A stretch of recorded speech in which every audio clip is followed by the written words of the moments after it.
This is Hot Mike. Hot Mike. On the networks of WDAY. WDAY. Here's Dom Izzo. It's that time. An author. Offensive production, number 1. Number 2. I forgot. Golfer. It'd be like going on a 3-person best shot, and we were saying, Kolpack, you got to make a 25-footer every time. You wouldn't putt first. I'd have Tim putt first. And one heck of a TV personality. This game is for the Cooper Cup. It's the Forum's Jeff Kolpack. 4. I should have yelled 2. All right, here he is, folks. Jeff Kolpack joins us each and every Monday. His appearances are brought to us by Northwestern Mutual. Email comes right in. Jeff, what did you do with your first weekend off in December in 15 years? I put a wood floor in my man cave. Ooh, wow. You were back to work. Sore, too. Wow. I got to go see Santa. I was pumped. Got to go see the big man with Jack. It was fantastic. Yeah, so it's good. You know, I had the FCS games on TV as I'm pounding boards away and... you know. Well, people wanted to know what you were up to, so that was our first free weekend in a long time. Yeah, generally I'm just, I don't care anymore. I slept in this morning. Did you? Yeah. Wow. Well, there's still Totally stuff going on, man. There's still know. stuff happening. What do we make of the 4 teams left here? We were just talking about with Sam before he came on. Illinois State and Villanova on one side and Brawl the Wild 2.0 going on the other side. I don't know. Maybe it's Illinois State, the old team of destiny, as they call it. I just sometimes teams just get on a roll. And, I thought about this, too. So Brock Spack lost 14 straight games to the Bison. Yep. And we were there for all 14. Yep. Those are 14 straight games where he answered questions about how they lost. So you kind of throw that in the mix, like, good for him. Yep. After all those deflating defeats and beatdowns. The national championship game comes to 9-3. He always talks about the national championship game. Like, it's still, he talked about it with you the week of the Bison game. He did. It's still in the front of his memory. The 9-3 one is another one that they make one play, they win that game, and they finally did it against the Bison a couple weeks ago. Yeah, again, a good guy. He's, he didn't get on a bus and go back to Vermilion after losing. I mean, stand-up guy. We appreciate that in the media. I think he may retire. I have no inside information on that, but if they win this thing or make it to Nashville, I think that's a great way for him to say, you know what, off into the sunset on that. Well, how many times in our conversations with him has he brought up his lake cabin in Wisconsin? I think it's our old more radio and more. show. I think we talked to him at his old lake cabin when we used to do that. It seems to be getting a little more and more. He's talking about his lake cabin in Wisconsin. Well, and what's that tell you? And he did this. You remember they quit in the middle of the COVID year, and he talked to us about that. How low that it was. It was never lower than that. That they had to stop playing in March or early April of 2021, and it took them a good 2 years before they finally got back on their feet, and now. Here they are with a win away from going to the national championship game. It's remarkable. And he's mentioned this on a couple times, too. He refers back to having a conversation with Craig Bull on the field before one of their games. I think it was 09 or something like that. And Craig Bull told him, no, it's 10. It's after the NDSU's first playoff run. Craig Bull told him, he goes, you get in the playoffs, you can win it because of the physical nature of the Missouri Valley. And he told Craig, goes, really? And Craig goes, yeah, once you get out of the Missouri Valley. Yeah. When you saw that in spades on Saturday, they just leaned on Davis for the better part of that game. And by the early part of the fourth quarter, they were by far the more fresh and physical team that game was over. I know Davis scored a couple of garbage time touchdowns, but it was 42-17. Big difference in the line of scrimmage. Yes. Absolutely. Yeah. And so I just and this is a team that's been running all over the country. And they looked like the team that was more fresh. They're at 4,300 miles by the time they get to Philly on Saturday night. Now, that's the thing. The Jacks ran out of steam, you remember, in 2021 when they actually had a home game as part of that. SDSU did in 2021. Illinois State has not. They went from Louisiana, North Dakota, California, and now Pennsylvania as part of this. That's a lot. That's a lot on the body. I know where they're at, and Villanova is what they – Tarleton blew that game. I will show you the highlights coming up later on in the show. That was a game Tarleton should have won. But, I mean, there's not going to be any atmosphere there Saturday night. I mean, Illinois State can go in there and win that game. See, the Villanova coach was so choked up after the game. He was. Because he's been there. He's like Brock Spack. He took over for the legend. Andy Talley was the legend there, won the last national championship. Mark Ferrante was the assistant. And he goes, he's been there since the 80s. Yes. Yep, he was an assistant with Andy Talley there. So, and that's Villanova. You'll remember we did the story early on in the early Bison playoff runs. The CAA was the league because that had Richmond in it, won the national championship. They had Villanova. They had Delaware. All those teams had won national championships. Yep. Villanova won it in 2009. They beat Montana. And they haven't been back to the semis. You'll remember this since 2010. That was the year they lost to that was the year the Bison were this close that they beaten Eastern Washington. They would have hosting a semifinal game against Villanova at the Fargo Dome in December of 2010. And that's the last time they've been in the semifinals. So you understand the emotion of these guys because they've waited a long, long time to get in this position.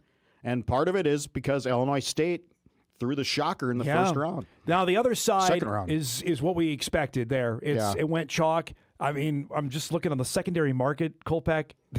Tickets are ranging from over $700 to get into Bobcat Stadium on Saturday.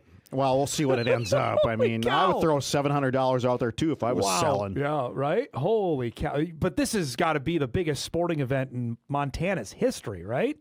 I don't know of anything bigger. For a semi, yeah. They've never met in the semis, I take it. They've never met in the playoffs, period. They've did not know that. Never played a playoff game against one another. Wow. So, I mean, think about it. The Bison and Jacks have played 6 times, and the novelty of the first time when it happened, right? This has never happened before, and now it's to go to the national championship You get skewed because the Jacks and the Bison played so often in the playoffs that you never think. Or, that they and obviously in the D2 days, NDSU and UND played forever. They played a ton of times. It's never happened before between the Grizz and the Cats. That's what you got coming up on Saturday.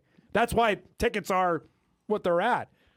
It's going to be crazy. And both teams are playing well. I mean, Montana is explosive. 102 points Montana has scored in its 2 playoff games. 50 against the Jacks and 52 against South Dakota. That's domination. And in that building, they are awfully tough. Now they got to go and win in that. I'm looking at Vieg's team, and I don't think Montana State has played its best game yet in the playoffs. They were not good against Yale. They were just okay against Stephen F. Austin. They might be dialed in. I know they're going to be dialed in for Montana coming to their place on Saturday. National television, holy cow. Yeah, and it's going to come down to quarterbacks. It does usually. Who is accurate, who doesn't make turnovers. Montana's quarterback, Ayat, is that how you pronounce it? Ayat, playing pretty well. Yep. He surprised me this year because I thought maybe they'd try to find somebody better after last year, but he's taken his game up. Yes, he's definitely got better. And he's like Tommy Rittenhouse. Tommy Rittenhouse has taken his game up no doubt. levels from last year. I look, too, Justin Lampson is who Montana State signed. He transferred from Syracuse and Stanford is who Vieg's got, who's been steadily really, really good. And obviously they got 3 guys that can run the football. The Dollar kids, both of them on both sides on offense and defense are really good. Ironically enough, we thought last year was the team of destiny in Bozeman. They may have it this year. Those Dollar boys are interesting because we saw them during the media day when the Bison played Montana State in the national title game. And you look at them and you go, you guys play football? Yeah. You sure you're not accounting students? They don't look the part at all. They look small. No. But, man, are they tough. Yep.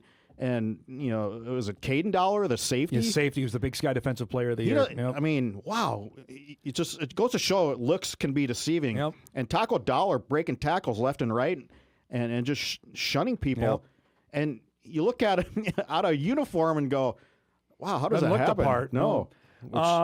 Email comes in. Dom and Jeff, here we are. The Bison season's been done for 8 days. 1 guy is in the portal. Is that good news? Oh, it's too early. Yeah. I would imagine so. Yeah. We still got a long ways to go. Who knows? Here. Maybe somebody's already in the portal. They just haven't announced it. We don't know. Correct. I think it's too early to start doing any touchdown dances on it. No. I mean, it is what it is. But Yep.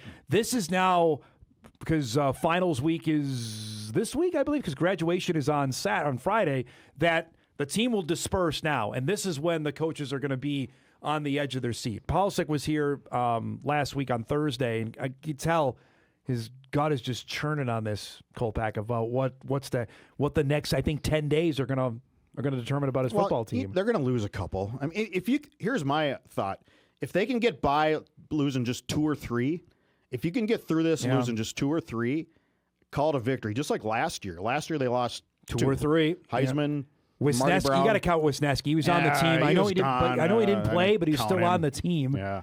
But Heisman, Enoch, Marty were the big ones, obviously, that left. Yeah, so if you can get through this period losing 2 or 3, I think there's certainly enough depth to overcome that coming back. Just a matter of who the 2 or 3 are, though. That's to me, Yeah. I think. Well, you know, because when you're seeing the amount of money that's going to be offered, specifically to offensive and defensive linemen, that's the money spot. It's not quarterback, even though that's the highlight position. It's not wide receiver. It's not corner. It is the up front, the lines. That's where, I mean, the amount of money is like South Dakota. What they lost their 3 All-Americans last year. Well, you brought up Bo Johnson. I think if Yep. they lose Bo Johnson, I think they can compensate with that with Babbitt's, Mangan coming back.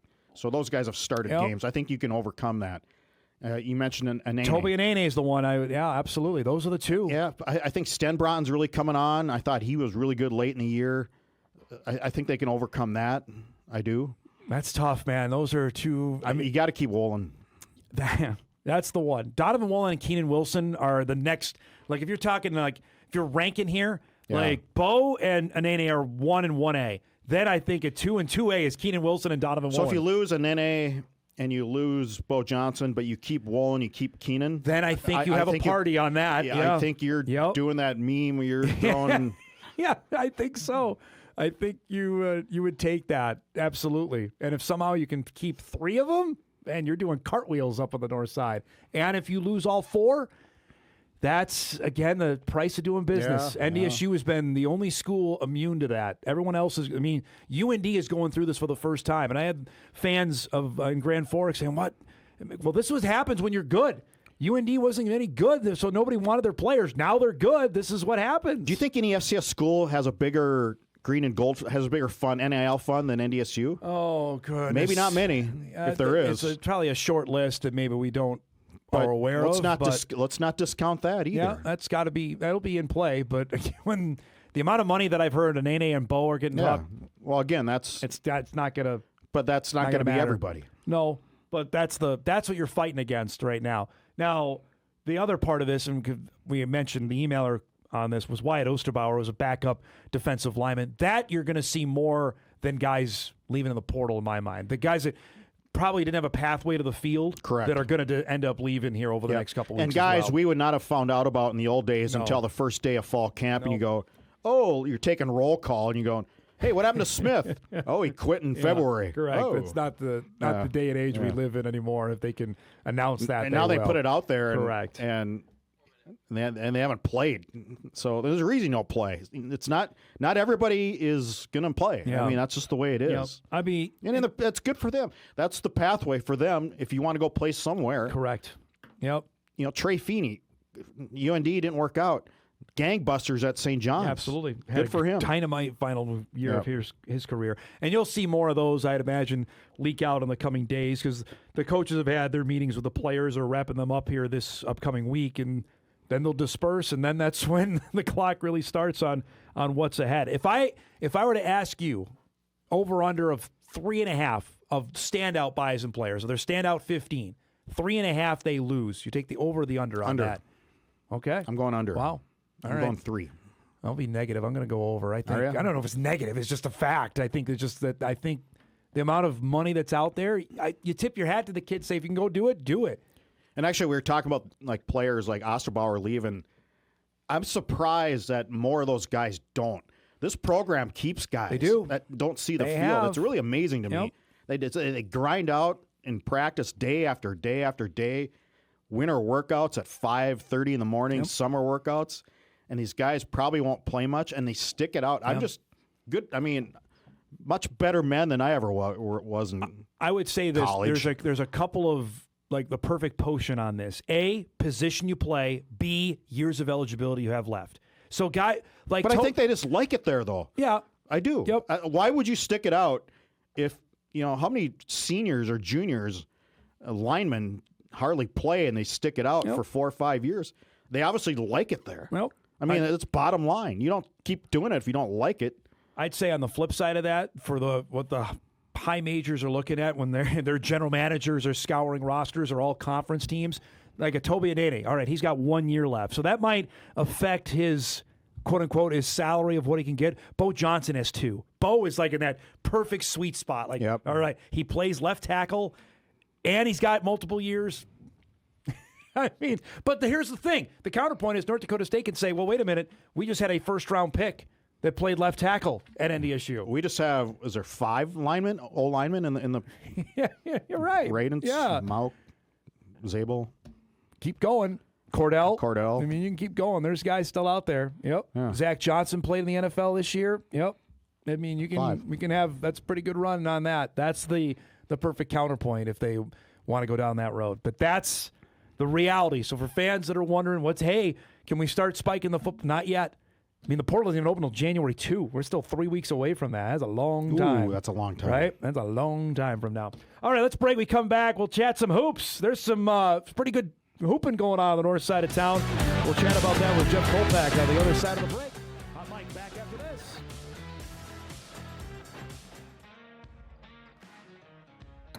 All right, welcome back, everybody.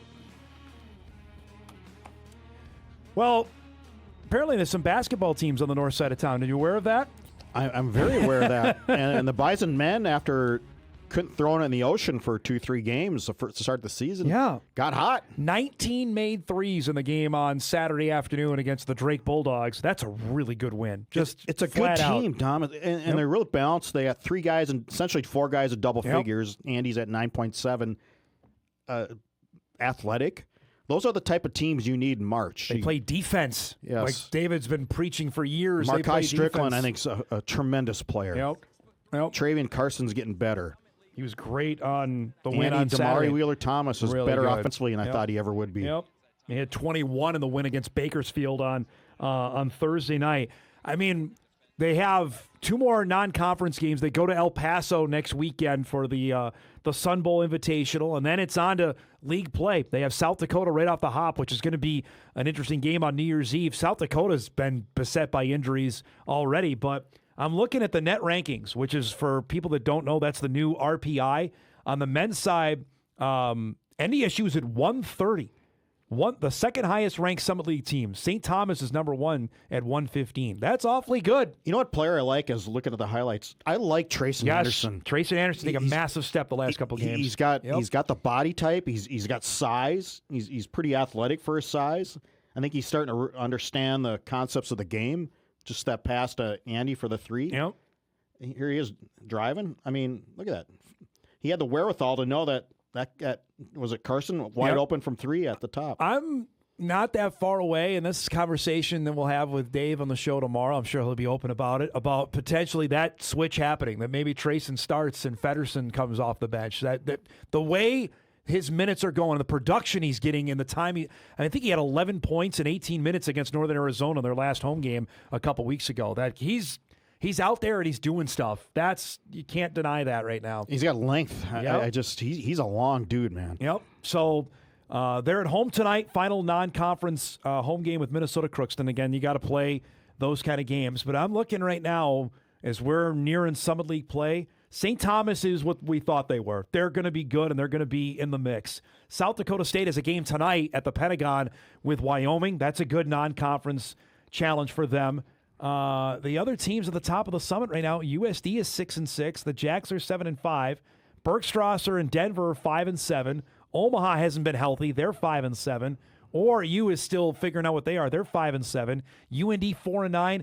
Kansas City's bad at 2-9. Bison have a heck of a chance here. They do. I think they do. Stay healthy, and usually they're really not that good under a Dave team, especially with new guys. They get better in January, February, and headed to March. They're pretty good now. This has got to be his best start with a new lineup that he's ever had. If they win tonight, this will mark the best start they had since 2013. So that was a team that made it to the Summit League Championship. Might be time. Hey, get over football. Might be some time to start paying attention to basketball. How about if I ask Dave tonight after the game? I go, best start since 13. Can we put you in the Summit League title right now? How do you think you'd answer that? I'm sure you'd get some death stares to me at the back of the room, man in the camera tonight. I guarantee that. Meanwhile, the Bison women have won 6 in a row. They dusted Eastern Illinois on Thursday. They're heading to California today. Boy, Malibu for the next 2 days. That's not rough. bad. They've got Pepperdine coming up tomorrow, and then UT-RGV, Rio Grande Valley, on Wednesday. 8-2. Wake up this morning. They're 49 in the net rankings. Only the Jackrabbits are higher at 43. This is a good basketball team right now. I like, I mean, Kunin's been really good, but there's other stuff around. I mean, other parts, I should say. Obviously, Jossie Schiller has been the big difference maker. I know we talked about it on this show last week that Kunin is Kunin because of Jossie Schiller. You're not going to challenge the Jacks if you don't have a good point guard. Plain and simple. And they got 3, honestly, because Marissa Frost has been fabulous, and Molly Lenz can handle it, too. So yeah, she's that. more of a shooter, but I'm just talking the true point guard. Somebody can handle the ball. I don't think Marissa Frost is that. She's all right. I push back a bit on that. She can handle it. I mean, she was the point guard for a majority of last year. I know, out there. But I think Schiller's better. All right, well, the combo out there is much like what the Bison men are doing with Stefanowicz and Wheeler Thomas. True. They're rolling both out there. The X factor to me is that one right there. Carrington Asp. She's been fantastic, averaging double figures as a freshman. That is hard. I mean, you've got 2 6'2" players like the Bison have in both Kunin and Asp. That's going to be a challenge come Summit League time. Yeah, she can hit the 3, Yep. which at her size is a huge deal, and not playing like a freshman. No, and she said to me when I talked to her earlier this month, like, I had goals. I want to be the freshman of the year in the league. That's pretty standout goals there. Well, she's on her way. And you look at it on the women's side, and it's the big 3. It's the Bison, it's the Jacks, and the Coyotes. And then there is a noticeable drop-off there. I mean, the bottom of the Summit League on the women's side, UND is bad, Omaha's bad, Kansas City's bad, Denver's bad. There's a chance here. Now, you got to go and play those teams on the road, but you can rack up some wins there by the time that we get to February. 23, 24. See where you're at, right? Yeah. You see where you're at and, take your chances in Sioux Falls. We were there 2 years ago. If the Bison women make 2 or 3 shots in that Summit League championship game, they win it. Again, I go back to Illinois State. At some point, South Dakota State's not going to win every year. I don't think. Well, at some point, you'd like to see somebody beat them in a conference regular season game. Yeah, how many they won, like 90 in a row? They have not lost in 3 years in the league. I mean, come on. Somebody. And frankly, here, the Bison haven't beaten them in 10 years. 10. Think about, when you talk about the Illinois State Bison, which was going 15, it's been a decade. You look at some of these players, they were still in elementary school the last time the Bison beat them. I mean, come on. Like, if there's one thing that Jory's looking at, it's great to be, we want to be not competitive. We want to beat them. And that's the challenge that lies in wait for this team coming up. I think they have a team that could. You got to see it. And that's, it's one thing to do it in Brookings or in Fargo. It's a whole other thing to do it down in Sioux Falls where we've been down there. I mean, that's a cauldron of Jackrabbit fans. Ready to just explode. And we saw it. Yeah. I mean, that game 2 years ago, L. Evans makes a couple shots. If Heaven makes, then the Bison we thought the Jacks were vulnerable, quote unquote, and SDSU didn't play that well. Still end up winning the basketball game that day. A couple emails before we go. Dom, you told SDSU fans after the portal purge last year, don't worry, the Jacks will be just fine. Now you're hitting a panic button if the Bison lose more than I didn't say panic, lose more than a couple guys. Don't worry, the Bison will be fine. I didn't say panic. I'm just telling you reality of that could happen. And I did say that the Jacks will. I believe that too. I think SDSU's should be fine on that. I'm interested in the guys they're going after in the portal right now.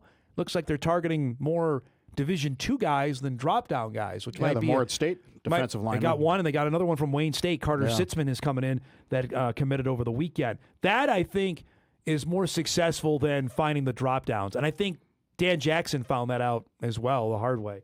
I did a story on that with the Bison guys. Instead of the drop-downs, they're getting more success coming up. Yep. I think you find, and they're hungrier. Yep. They're hungrier. They want it more. Generally, they're not used to the Division I bells and whistles, where some of these guys coming down from FBS. Right. Email in, Kolpack, you surprised that Tyler Roll is leaving the NFL to go back to Iowa State? A little bit, yes. I am, because once you get in the NFL, there is a fraternity, as we know. Your guy Bob Babbage hung around for 25 years because he got into the NFL. Now he's playing golf and hanging on the beach in South Carolina. I mean, once you're in but I mean, if the number is right that I heard was $1 million and Jimmy said basically, here are the keys of the offense, then I don't blame Tyler one bit. God, then you're back to recruiting and all that stuff. Yep. And the NFL is essentially a 9-to-5 job in a lot of cases. And you know when you're working too. Yep. There's a distinct off season there. Right. Which not in college. Not in college. Not in college nowadays. But I mean, if they're paying what reportedly is the number that I've heard and others have heard, then that's probably why he's going to do it. To me, and we talked about this briefly last week with Rodgers getting the job at Iowa State, that's, if you want to be on alert, Bison fans, that's it right there. For a guy that knows the area, knows that roster of what he needs on his team. What do you make as a position coach in the NFL? That's not bad either. It's not $1 million, though, I don't think, for what he was doing. 700, 800, Probably, I don't know. yeah. I mean, it can't. It's not chump change. No. Not that. It's not what you're getting at the Forum. I know that. Yeah, really. You got a couple books. You tell me that all the time. By the way, don't leave. I got the nickel. The nickel is in my car. I know. My son saw it. Like, when are you getting rid of that, Dad? Because I didn't win it. So. Well, I really actually wanted Kyle to win it so he could put my face in his living room. Can I defer to him? See, that's another thing that just had a flat inning since the Bison lost. Yeah, we didn't have any more was no pick 'em. ceremony. And Kyle wasn't there for our post game. Like, this is it. So I believe now in the 5 years of the nickel, this makes me the champion 3 times. Well, in the 5 you years once, of the televised nickel. and Logan once. Don't forget, we did this a long time. It was just you and me before we could put it on television all the time. So How many times did you win it? I believe I won it 5 and you won it 4. Oh, you're just throwing. I'm not making it up. I'm telling you right now. You're just picking it out of thin air. Actually, I think it was 6 to 3. Okay, It was 6 to 3 you on yes, that. I'm almost sure. Yeah. Well, that makes more sense. You believe that one? Yeah. All right, we got to roll. Thanks for coming by. All right, good to see We'll you. see you at the basketball game tonight. Jeff Kolpack joins us each and every Monday at 10 o'clock. His appearances are brought to us by Northwestern Mutual. Appreciate that. We come back. We'll go through the games that were over the weekend. Look ahead to the semifinals Saturday in the FCS. Back on Hot Mike on a chilly Monday after this.